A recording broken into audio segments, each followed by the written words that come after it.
Hello दोस्तों, कैसे हैं आप सब। आशा करते हैं आप सब लोग बहुत ज़्यादा अच्छे होंगे और आपकी पढ़ाई बहुत ज़्यादा अच्छी रही होगी। तो आज का टॉपिक हमारा रहने वाला है वाच्य। अगर आपको वाच्य नाम सुनते ही लगता है कि इसमें बहुत सारी डेफिनेशन रूल्स पढ़ने पड़ेंगे, तो आज आपकी ये परेशानी ख़त्म होने वाली है। ओके, क्योंकि आज हम लोग बिल्कुल जीरो लेवल से एग्ज़ाम लेवल तक हम वाच्य को पढ़ेंगे। ठीक है, तो पहले हम वाच्य में क्या क्या पढ़ने वाले हैं ये हम आपको बता देते हैं। देखो, पहले हम क्या पढ़ेंगे इसमें, वाच्य किसे कहते हैं, वाच्य कितने प्रकार के होते हैं, और कृतवाच्य, कर्मवाच्य और भाववाच्य में अंतर क्या होता है। इस तरह हम जानेंगे आगे वाच्य किसे कहते हैं। तो अभी हम पहले क्या जानेंगे कि वाच्य की परिभाषा क्या होती है।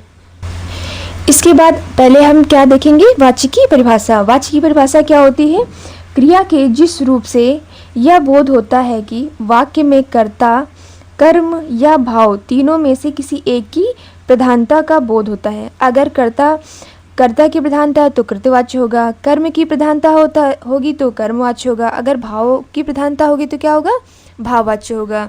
ठीक है, इसकी एक और डेफिनेशन है। अगर ये आपको इतनी बड़ी नहीं समझ में आ रही है तो कोई दिक्कत नहीं, हमने क्या बोला आपको, बिल्कुल जीरो लेवल से आपको एग्ज़ाम लेवल तक हम पढ़ाएंगे। ठीक है, तो इसकी दूसरी डेफिनेशन है शॉर्टकट, वाक्य को बोलने का सही तरीका। वाक्य को बोलने का सही तरीका हमारा क्या होता है, वाच्य होता है। ठीक है, उसके बाद आते हैं कि वाच्य कितने प्रकार के होते हैं।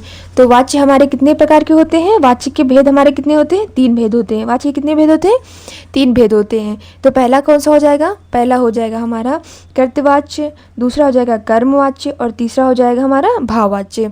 इतना आप लोगों को समझ में आ गया कि वाक्य को बोलने का सही तरीका वो क्या होता है हमारा, बोलने का सही था वो हमारा क्या होता है, वाच्य होता है। और वाच्य के भेद कितने होते हैं, 3 भेद होते हैं। एक होता है कृतवाच्य, एक होता है कर्मवाच्य, एक होता है भाववाच्य। इतना आप लोगों को अच्छे समझ में आ गया ना।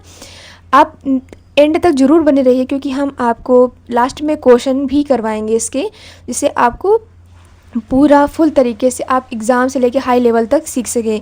कि उदाहरण देखते ही आप पता लगा ले जाएंगे है कि ये कृतवाच्य है, ये कर्मवाच्य है कि भाववाच्य है। ठीक है, तो एंड तक जरूर से जरूर बने रहिएगा। ओके, इसमें हम वाच्य के भेद पढ़ने से पहले हम आप लोगों को उसके कुछ पहचाने की ट्रिक बता देते हैं। क्योंकि ये जो हम बताने जा रहे हैं ये आपके शुद्ध अशुद्ध भी, क्या जो शुद्ध अशुद्ध हम लोग पढ़ते नहीं हिंदी में, वो भी आपको इसमें से क्लियर हो जाएंगे। ये बस कितने रूल पढ़ने हैं आपको, 3 रूल पढ़ने हैं। ठीक है, तो पहले हम क्या करते हैं, वाच्य पहचानने के लिए 3 नियम पढ़ लेते हैं। तो पहला नियम क्या है, यदि कर्ता विभक्ति रहित हो, मतलब जो कर्ता हो उसमें कोई विभक्ति ना हो। यदि कर्ता विभक्ति रहित हो तो क्रिया का जो लिंग हो और वचन और कर्ता के अनुसार ही होगा। यानी कि जो कर्ता, अगर कर्ता में ये कर्ता हो गया, कर्ता विभक्ति नहीं है, तो उसकी जो क्रिया होगी उसकी क्रिया का लिंग वचन कर्ता के अनुसार होगा। यानी कि यहाँ पे एक रूल समझिएगा ट्रिक से, कि जिसके साथ विभक्ति नहीं होती है उसी के साथ हमारा जो हमारी क्रिया होती है उसी के अनुसार चेंज होती है। ठीक है, ये आपको समझ गया ना। अगर कर्ता के अनुसार हमारे पास कर्ता के साथ हमारी विभक्ति नहीं है तो इसी के अनुसार हमारी विभक्ति चेंज होगी। किसके साथ, कर्ता के अनुसार ही हमारी विभक्ति चेंज होगी हमारी। ठीक है, इतना हम लोग समझ गए। इसको पहले हम एग्जाम्पल से समझ लेते हैं कि कैसे कर्ता के अनुसार विभक्ति हमारी चेंज होती है। जैसे यहाँ पे लिखा है सूर्य चमक रहा है, तो सूर्य हमारा ये क्या हो जाएगा, हमारा कर्ता हो जाएगा। ठीक है, ये चमकना क्या हो जाएगा, हमारा कर्म हो जाएगा। ये हमारी क्रिया हो जाएगी, क्रिया। अगर यहाँ पे हम सूर्य चमक रही लिखते तो होता कुछ मतलब गलत माना जाता, क्योंकि कर्ता के साथ हमारी क्या कोई विभक्ति नहीं आ रही। ठीक है, तो कर्ता के अनुसार ही हमारी क्रिया का चेंजमेंट होगा। ये यहाँ पे लिखा है मोहन भाग गया, तो मोहन कैसी क्रिया है हमारी, बताओ, पुल्लिंग है हमारी, तो क्रिया भी हमारी क्या होगी, पुल्लिंग होगी। रमन पढ़ रहा है, अब यहाँ पे हम रमन पढ़ रही तो नहीं लिख सकते हैं क्योंकि रमन हमारा क्या है, पुल्लिंग है हमारा। अगर ये पुल्लिंग है, अगर इसके साथ विभक्ति नहीं है, तो अगर हमारा जो कर्ता पुल्लिंग है तो हमारी क्रिया भी पुल्लिंग होगी। तो ये भी हमारी क्रिया क्या हो जाएगी, ये पुल्लिंग होगी हमारी। ठीक है, यहाँ पे आता है राधा लिख रही है। देखो, अब यहाँ पे हमारी क्रिया वो क्या कहते हैं, कर्ता हमारा चेंज हो गया, कर्ता हमारा क्या हो जाएगा, स्त्रीलिंग हो गया हमारा। उसके बाद तो हमारी क्रिया भी क्या क्या हो जाएगी, हमारी स्त्रीलिंग होगी। अगर यहाँ पे हम लिखते हैं राधा लिख रहा है तो वाक्य हमारा गलत हो जाता। ठीक है, तो पहला रूल हमने क्या बताया आपको, अगर कर्ता के साथ विभक्ति नहीं है तो जो हमारी क्रिया का निर्धारण होगा, जो क्रिया हमारी चेंज होगी वो किसके अनुसार होगी, कर्ता के अनुसार होगी। कर्ता अगर स्त्रीलिंग है तो क्रिया भी स्त्रीलिंग होगी, कर्ता अगर पुल्लिंग है तो क्रिया भी हमारी पुल्लिंग होगी। पहला रूल आपको डन हो गया। ठीक है, अगर रूल डन हो गया तो थम्स अप जरूर कर दीजिएगा।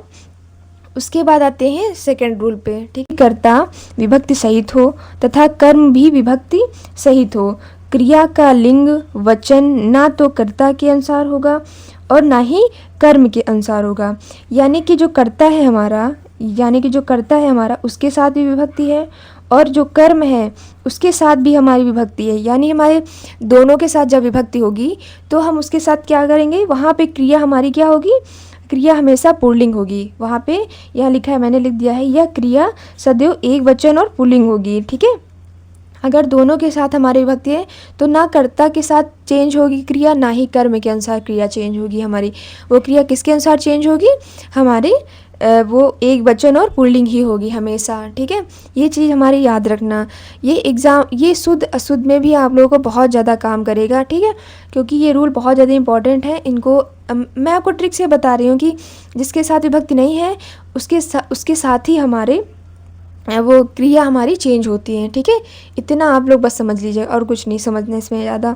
इसके बाद हमने सेकंड रूल में क्या बताया, अगर कर्ता के साथ विभक्ति है और कर्म के साथ भी विभक्ति है तो हमारी जो क्रिया होगी वो किसके अनुसार चेंज होगी, वो हम किसी के अनुसार चेंज नहीं होगी, वो हमारी पुल्लिंग और एक वचन होगी। क्या होगी, पुल्लिंग और एक वचन होगी। ठीक है, जैसे यहाँ पे देखते हैं, जैसे लड़की ने, देखो ये क्या हो जाएगा, हमारा कर्ता हो जाएगा, तो कर्ता के भी साथ विभक्ति आ रही।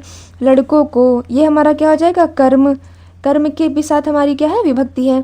ठीक है, तो क्या हम इन दोनों के अनुसार लड़कियों के साथ यहाँ पीटी लिख सकते हैं, नहीं लिख सकते हैं, क्योंकि इन दोनों के साथ विभक्ति आ रही है। तो यहाँ पे क्या हो जाएगा, हमारा एक वचन पुल्लिंग हो जाएगा। पीटना क्या हो जाएगी, हमारी एक वचन। पीटना हमारा क्या होता है, पीटना हमारा पुल्लिंग होता है, पीटना। ठीक है, तो समझिए आप लोग, अगर कर्ता और कर्म के अनुसार क्रिया है दोनों तो उसके अनुसार नहीं बदलेगा, वो हमेशा एक वचन और पुल्लिंग ही होगा। ठीक है, दोनों नियम आप लोगों को अच्छे समझ में आ गए। अब आगे हम लोग बढ़ते हैं तीसरे नियम में। बस 3 रूल हैं, आपको इससे ज़्यादा रूल पढ़ने ही नहीं है।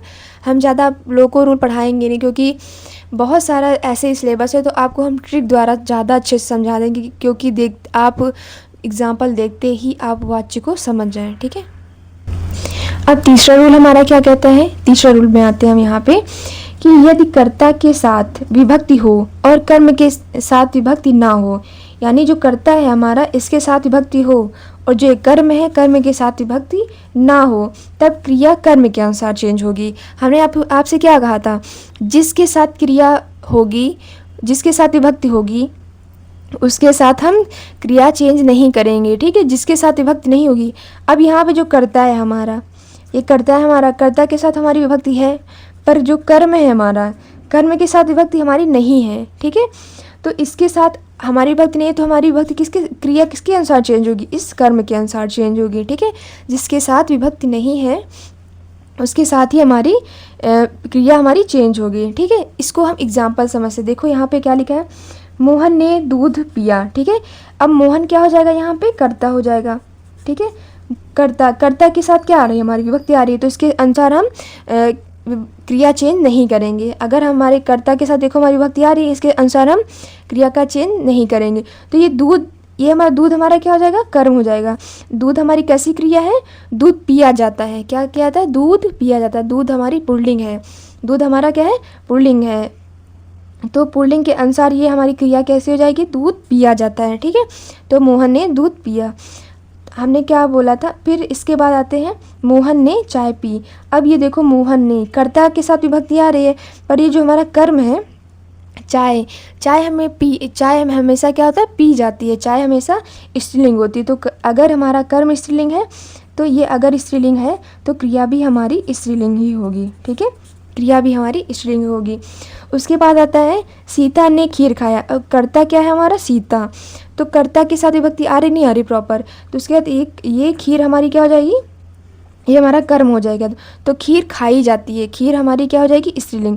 अगर खीर स्त्रीलिंग है तो क्रिया भी हमारी स्त्रीलिंग ही होगी, लिखी जाएगी, ठीक है। इसके अनुसार हमारी क्रिया होती है, इसके अनुसार, ठीक है। उसके बाद था राहुल। अब देखो राहुल पुल्लिंग हो गया, नहीं हो गया राहुल, इसके पुल्लिंग स्त्रीलिंग होने से कोई मतलब नहीं, क्योंकि ये कर्ता के साथ हमारी क्या लगी है, विभक्ति लगी। और सेब हमारा क्या हो जाएगा, सेब, सेब हमारा क्या है, पुल्लिंग है। अगर हमारा कर्म पुल्लिंग है तो इसी के अनुसार ये विभक्ति हमारी चेंज, उसकी इसी के अनुसार हमारी क्रिया चेंज होगी, ठीक है। तो सेब खाया जाता है, ना कि सेब खाई जाती है, ठीक है। तो ये क्या हो जाएगा हमारा, ये हमारा किसके अनुसार चेंज हो रहा है, कर्म के अनुसार चेंज हो रहा है।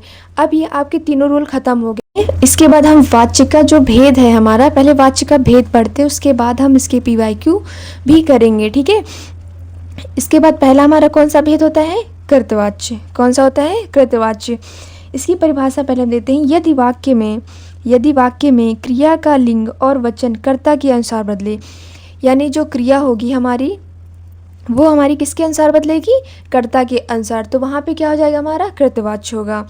यहाँ पे क्या हो जाएगा हमारा, कृतवाच्य।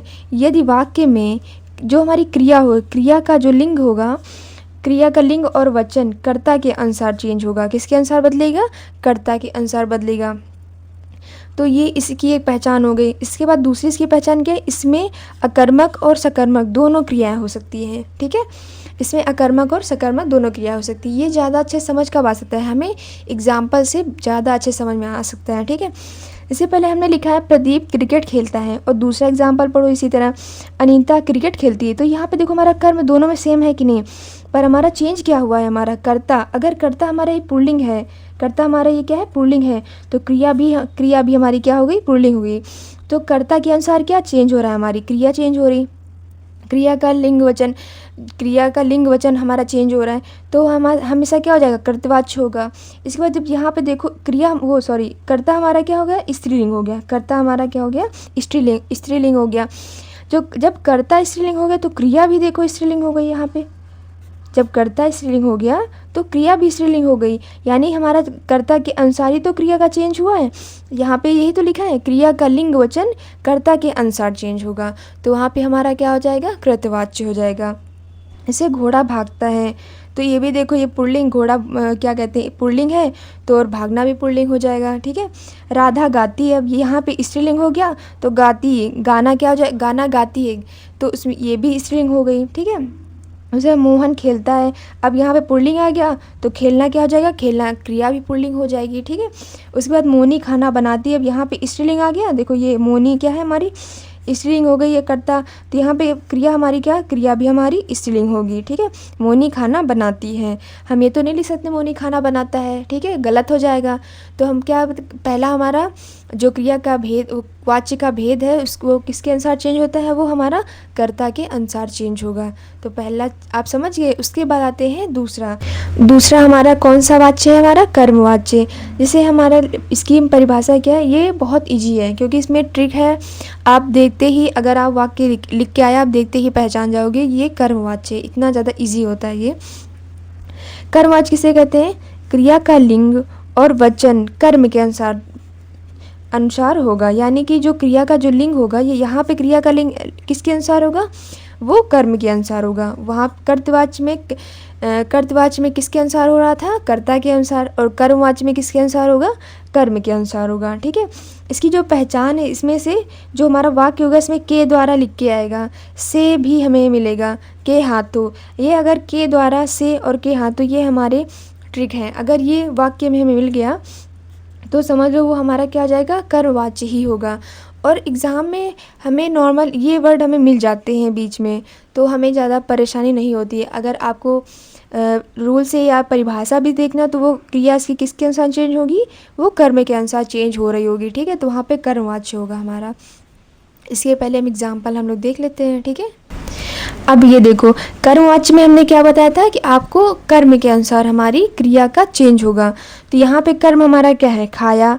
खाया हमारी कैसा कर्म है, खाया मतलब होता है पुल्लिंग है, तो क्रिया भी हमारी क्या हो जाएगी, पुल्लिंग हो जाती है। सेब खाया जाता है, ना कि सेब खाई जाती है, ठीक है। दूसरा, पुस्तक पढ़ी जाती है। अब यहाँ पे कर्म हमारा कैसा है, स्त्रीलिंग है, ठीक है, ये हमारा स्त्रीलिंग है, तो हमारी क्रिया भी क्या हो जाएगी, स्त्रीलिंग हो जाएगी, ठीक है। उसके बाद लेख लिखा गया, तो लिखना क्या हो जाएगा, पुल्लिंग होता है हमारा, पुल्लिंग होता है, तो उसमें क्रिया भी हमारी क्या हो जाएगी, पुल्लिंग हो जाएगी। राधा के द्वारा गीत गाया गया। अब यहाँ पे देखो आपको इजीली मिल गया है के द्वारा। के द्वारा हमेशा किस में होता है, कर्मवाच्य में होता है। किस में होता है, वो हमेशा कर्मवाच्य में होता है। जैसे पुजारी के द्वारा पूजा की जाती है, ठीक है। तो ये यहाँ पे भी हमें के द्वारा मिल गया, तो वहाँ हमें वो किस में आता है, कर्मवाच्य में आता है। किस में आता है, कर्मवाच्य में आता है। के हाथों, देखो बिल्ली के हाथों चूहा मारा गया, तो ये के हाथों किस में आता है, कर्मवाच्य में आता है। ये देखो आपके रूल मिल रहे हैं, नहीं मिल रहे हैं, इसमें ट्रिक लग गई आराम से, कुछ करने की ज़रूरत ही नहीं है आपको। छात्रों द्वारा नाटक प्रस्तुत किया गया, ठीक है। यहाँ पे के नहीं, ये द्वारा, के द्वारा या द्वारा, इसमें से कोई भी वर्ड आ जाए तो यह हमारा क्या हो जाएगा, कर्मवाच्य ही होगा। छात्रों द्वारा नाटक प्रस्तुत किया गया, ठीक है। तो ये हमारे सारे क्या हो जाएंगे, ये सारे हमारे हो जाएंगे कर्मवाच्य। क्या हो जाएंगे, कर्मवाच्य, ठीक है। इसके बाद आते हैं तीसरा, क्या हो जाएगा हमारा, भाववाच्य। तीसरा हमारा क्या हो जाएगा, भाववाच्य। भाववाच्य में पहले हम इसकी परिभाषा देखते हैं।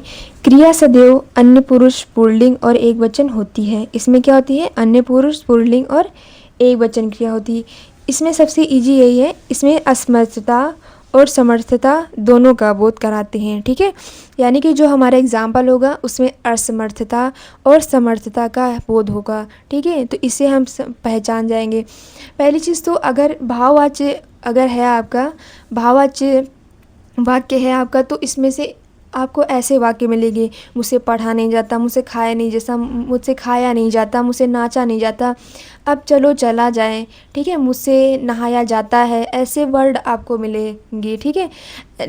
निगेटिव मिलेंगे और पॉजिटिव भी मिलेंगे। उसमें समर्थता का भी बोध हो रहा होगा और असमर्थता का भी बोध हो रहा होगा। तो हमारे सारे क्या हो जाएंगे, वो हमारे भाववाच्य होंगे।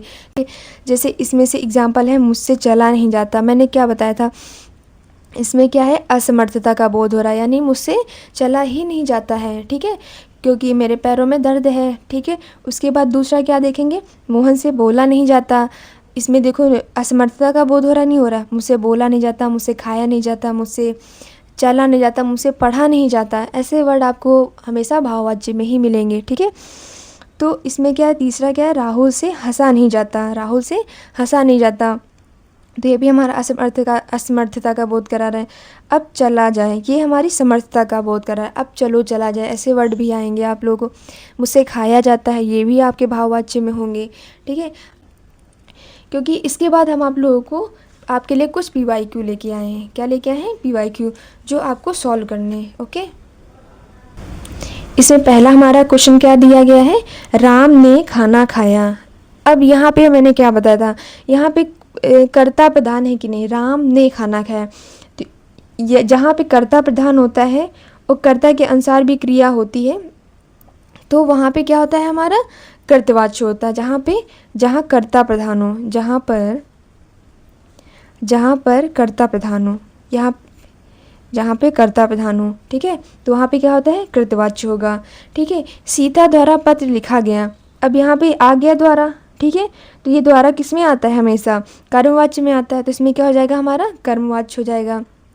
इसके बाद आता है मुझसे दौड़ा नहीं जाता है। ये वाक्य आप लोग बताएंगे कि मैंने इसका आंसर इसमें क्या बताया था कि मुझसे खाया नहीं जाता, मुझसे दौड़ा नहीं जाता, मुझसे पढ़ा नहीं जाता, मुझसे चला नहीं जाता है, मुझसे अब चलो चला जाए, ऐसे वर्ड कहाँ पे होते थे हमारे, सिर्फ भाववाच्य में होते थे, जहाँ पे हमारी समर्थता और असमर्थता का बोध हो रहा होता है, ठीक है। तो यहाँ पे क्या हो जाएगा, हमारा भाववाच्य हो जाएगा।